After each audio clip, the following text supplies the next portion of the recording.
కదా కందిపొడికి ఇలాగ ముందు కందిపప్పుని తూర్దాల్ని ఇలా రెడ్గా వేయించుకోవాలి. వేయించి ఒక ప్లేట్లో తీసేసుకోవాలి.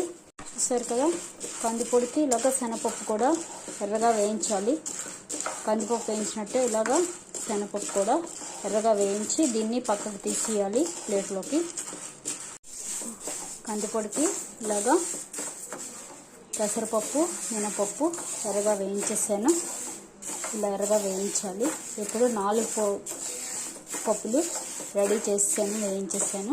ఇప్పుడు నెక్స్ట్ ప్రాసెస్ చెప్తాను. ఇప్పుడు కందిపొడికి ఇలాగా ఒట్టి పెనంలో 2 మిరపకాయలు వేయించాలి. ఎర్రగా మాడకుండా వేయించాలి. ఇప్పుడు నెక్స్ట్ కందిపొడికి ఇలాగా కుమిన్ సీడ్స్ ఒట్టి పెనంలో ఎర్రగా వేయించాలి. ఇందులోనే కొంచెం ఇంగువ, కొంచెం ఎక్కువే పడుతుంది ఇంగువ వేసి జీలకర్ర ఎర్రగా వేయించాలి. ఇప్పుడు కంది పౌడర్ మిక్స్ చేసుకుందాం. కందిపొడి ఇలా సాల్ట్ వేసి కందిపొడి మిక్స్ చేసి ఇవ్వాలి. కందిపొడి అండి, కందిపొడి రెడీ అయిపోయింది. ఇది అన్నంలో కలుపుకొని నూనె వేసుకుంటే చాలా బాగుంటుంది. లేదా ఇడ్లీలోకి నూనె వేసుకుని ఇడ్లీలోకి నంచుకొని తిన్నా బాగుంటుంది.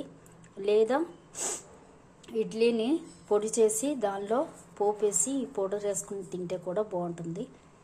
పెరుగులో ఈ పౌడర్ కలుపుకొని ఇడ్లీ నంచుకొని తిన్నా బాగుంటుంది. కందిపొడి అన్నిటిలోకి బాగుంటుంది.